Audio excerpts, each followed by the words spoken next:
My people, I got some tea this weekend. When Sky News went to interview Captain Ibrahim Traore, I got some tea that the journalist that was interviewing him, I don't want to butcher her name, but her name is Yusra El-Bajir. This girl is Sudanese and she was born in Khartoum. And honestly, she has a strong journalistic background. Her father was a Sudanese journalist.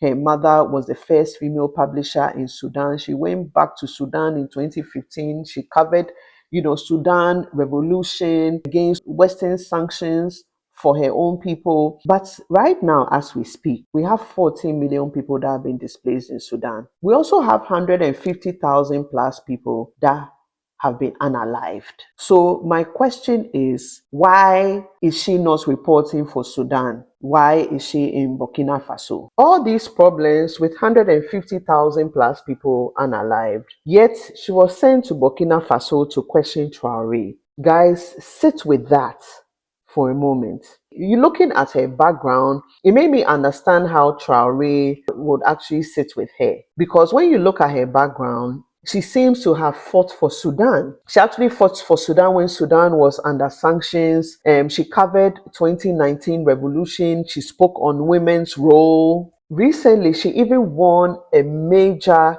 journalism award in the UK. So she seems very Pan-Africanist. It's not easy to get Captain Ibrahim Traore. I know that firsthand. It's not easy to get to sit with him. The fact that she got to sit in his presence and she got to spend time with him, I can understand why he allowed that. When I dug into her background, she seems to be Pan-Africanist. And that is why this matters. When we look at the crisis in Sudan, right, the war started in April 2023. Like I said before, 14 million people have been displaced. Comparative to Burkina Faso, we have 2 million people displaced. 150,000 to 200,000 plus people have been unalived in Sudan. When you compare it to Burkina Faso, with the terrorism that's going on, you have 10,000 people that have been unalived. All these numbers, they are not good for anybody, but I'm just trying to make a point here. Be patient with me. 33 million people need aid in Sudan as we speak today. And the UN has called it the largest humanitarian crisis in the world. But where is the coverage for Sudan?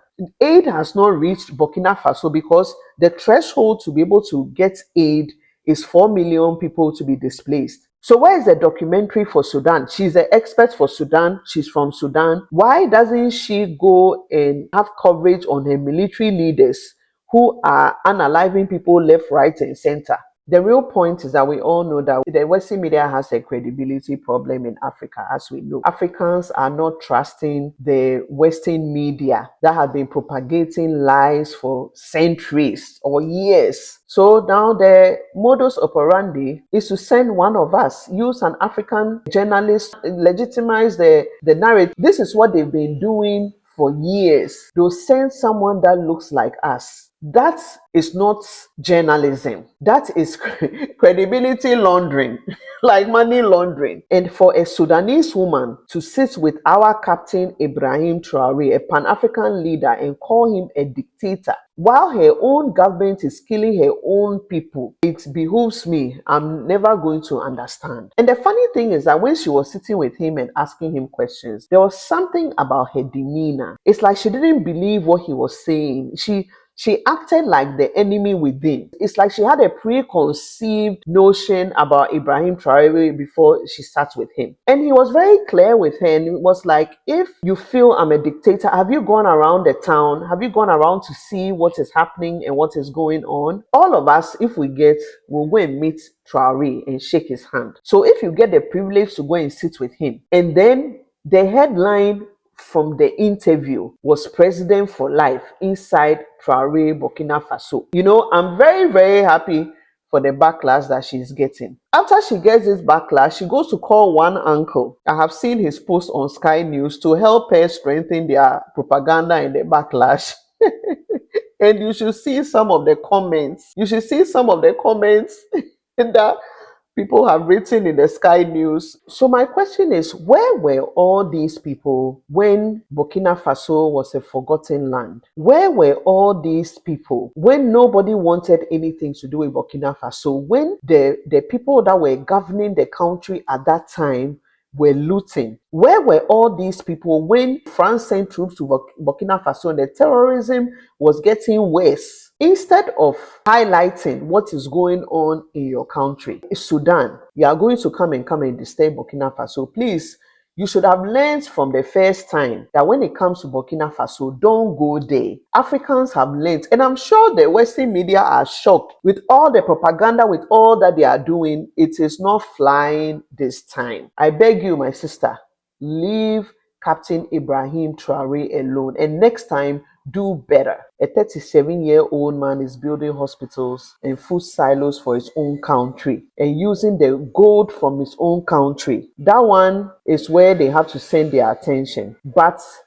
generals that are unaliving 150,000 plus people and displaced 14 million. With that one, the Sky News didn't have a documentary for them. No feature interview. No president for life headline. This is nothing against Yusra, but as Africans, we have to realize that we can be used. We can be used at any point in time to validate narratives. And that is not representation. That is a tool. And even though I don't have anything against Yusra, I'm also not surprised by Sky News. You understand? And as painful as the irony is, Sudanese journalists not covering Sudan but challenging Burkina Faso is very questionable. Look, Captain Ibrahim Traore is a human being like everybody else. And he might not be a perfect leader, but he is doing right for his people. We've gotten to this place where Africa needs to unite. And part of that unity is protecting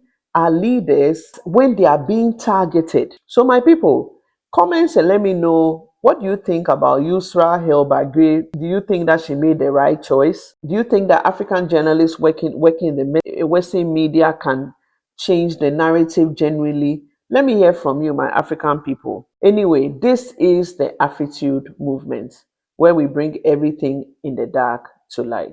If you are new here, my name is Nina and I'm the designer for a clothing brand, Koshio. I'm known as making the best African luxury, especially men's shirts. I was known for that. But I recently started an Afritude movement where I'm using streetwear as a medium to tell our stories, because I know fashion can get into spaces that videos can't. We're telling our own stories and we're changing the narrative through fashion. So that's what I do. But I'm here and I just blabber mouth about what's going on in the continent and how we can bring change to make it better. So if you like this, subscribe, stick around, and this is the Afritude movement.